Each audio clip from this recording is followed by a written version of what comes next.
Hey, what's up guys? You're watching Gamestork Daily News Update. This is a special Saturday edition, as we usually do something a little different, but there was some news left over I wanted to go over, so I went ahead and filmed this, and booyah, we got extra news on Saturday just for you guys. Plus, hopefully a Let's Play. Splatoon 2 is coming today, this evening. We're going to play the crap out of this. I can't wait to get some footage here and share it with you. But before that, let's go ahead and play an intro that I know is pretty cool because Gamestork's awesome. Gamestork, delivering news, reviews, and playthroughs like a newborn baby. So, as you can imagine, you've seen my video yesterday, and if not, you might not know that I am on Team Ice Cream for life, okay? But not only is it me on Team Ice Cream here, there is another very famous individual who is on Ice Cream, who is pretty awesome, and let's face it, he is like the backbone of Nintendo America, the man himself, Reggie Fils-Aimé. That's right, Reggie's come out and steps up for Team Ice Cream, and you know, now it's up to you guys. Which one are you going to pick? You're going to pick Ice Cream, which is super awesome, or are you going to go over that Team Dry Cake? Yes, that's right. That dry, tasteless, terrible cake that's going to lose the Splatfest. Yes. I talk big, but I'm not like super great at Splatoon, okay? I'm pretty good at ARMS, though. But, yeah, I'm so Splatoon. I can't show off and say I'm great, but I will do whatever is in my power in order to contribute to Team Ice Cream. Let's do it, Reggie. Next up is a little bit of a cheat, and I want to say this before I get into this. I don't want to encourage you to do this. This is a game to where this will eventually be patched, okay? But if it is something that you played through, it's been enough time that if you finished it multiple times, if you've been playing it, that it's something that, you know, could happen. And this glitch allows Zelda Breath of the Wild players to obtain unlimited items. That's right.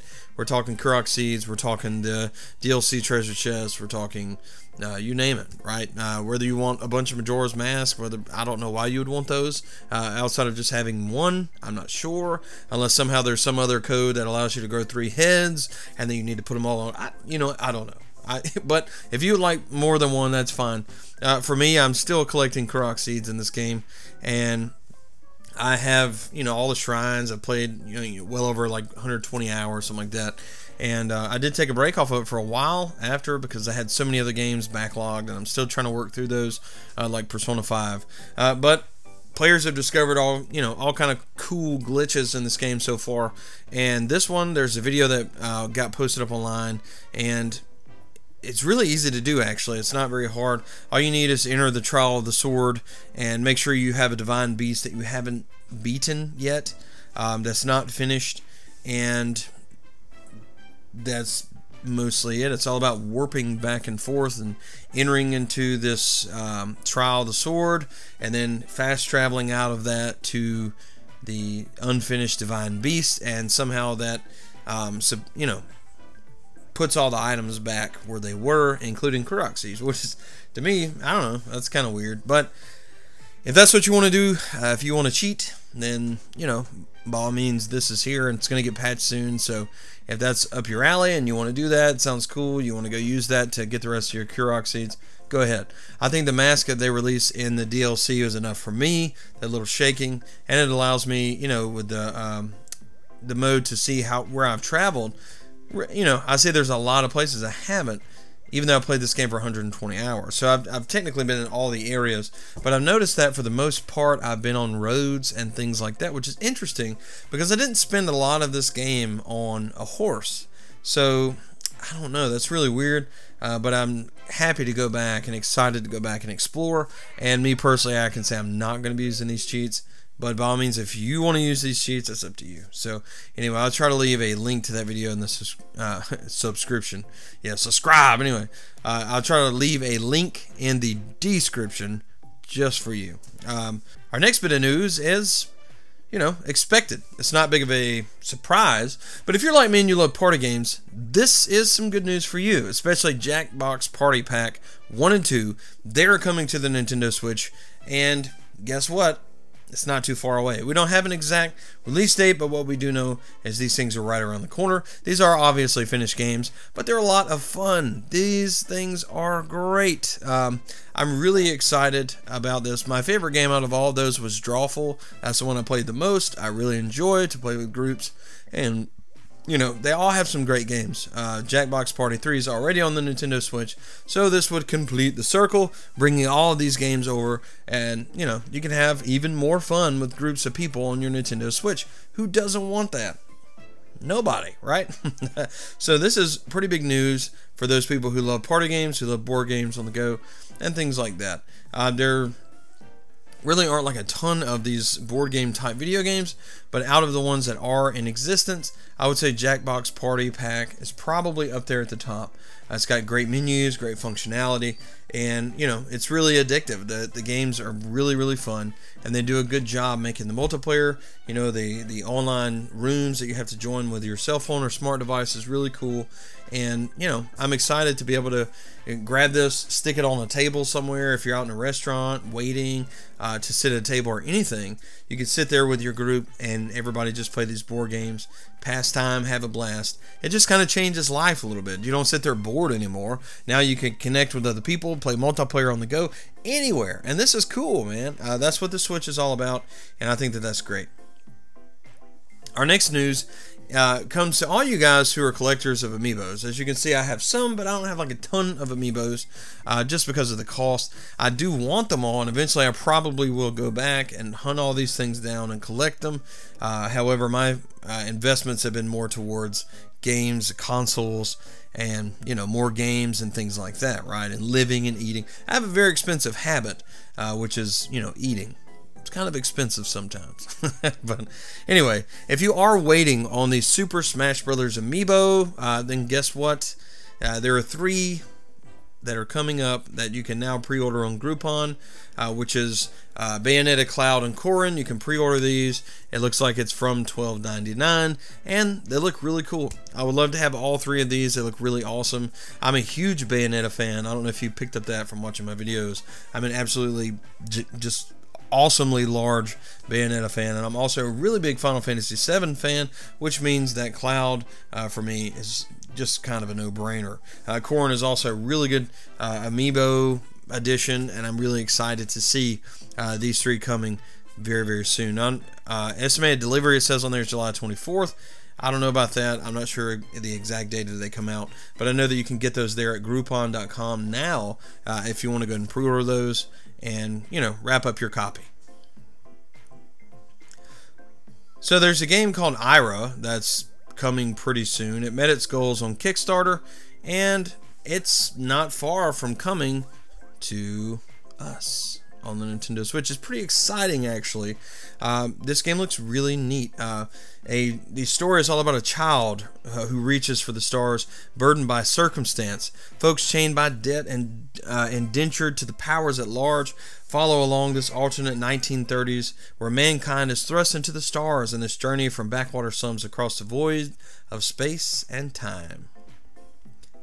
Ira was the only son of a poor farming family, born to a divided society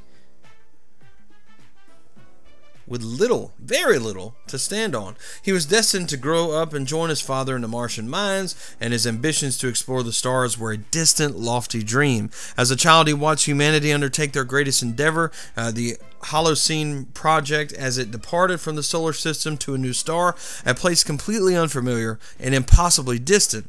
The feat left him in awe, but the harsh realities of life took priority as he grew up through space and depression. So this is, this is really cool. I'm really excited about this. They just released, considering this is on its way very soon, some updates on the functionality of this game, on the mechanics.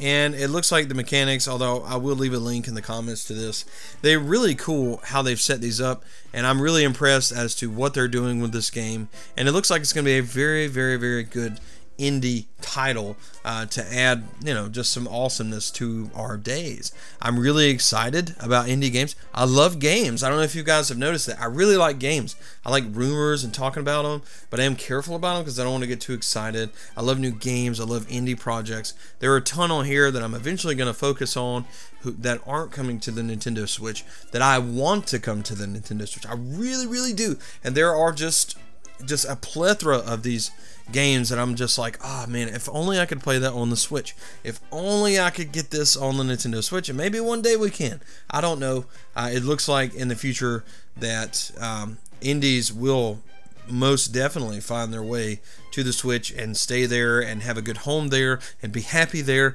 and, you know, settle down and have children indie games there, and their indie game children will have more indie game children there and things like that. You know, indie games getting it on and have more indie games. That'd be kind of cool, like cross. Anyway, yeah, I'm getting too serious about that. But anyway, so this is, you know, this is exciting. We can't say anything but good things about more games coming to the Nintendo Switch. I see some people complain, they're like, I'm ready for grown-up games. Well, you know what? A grown-up game doesn't necessarily mean that there's blood, gore, and violence and the best graphics you've ever seen. An adult game is something that's challenging intellectually, that deals with adult concepts, and it's just really good and geared towards an older audience. Now that could be anything from something that's, you know, animated. Obviously Castlevania is a cartoon, but it's an adult cartoon, right? Yes, because kids can't watch that, but it's animated. It doesn't look like an adult something. It looks like a kid something. Now, and so we can't judge things by how they look, and we can't judge things by, you know, how they smell, right? Because some things just stink, or they smell like they may stink, like these games, yeah? But they come out, they're pretty good. Yeah, it's a bad way to put it, bad example, because we can't actually smell them. But figuratively, you know what I mean. You know, you can't judge it before it comes out, before you try it. Now, it's like many people judging VR and that concept. Before you actually put on the headset, you don't know. People judge the Nintendo Switch, and you say, oh man, the Switch, you know, this is just not a good thing. I don't know. It just looks stupid. Look at that guy holding this Nintendo Switch. It looks dumb. But the reality is until you actually pull this out of the dock and begin to play, you don't get it. You can't see. I can't communicate with you, which mine has fingerprints, but I can't communicate with you the awesomeness of the Nintendo Switch.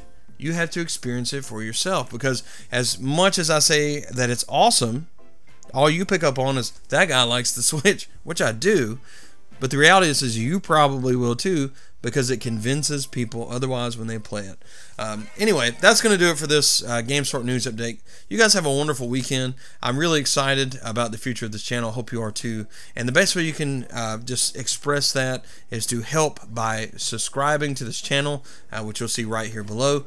Hit that red box. And if you'd like emailed updates about all the videos that come up, well, just hit the bell beside it. Ring the bell. Ring my bell. Ring my bell. Anyway, so you get it, right? Yes, you're gonna subscribe. You did. You already did it. You already now. Did you do it now? Did you do it now? Now? Oh, not now. Now. Anyway, we'll see you next time. Bye, guys.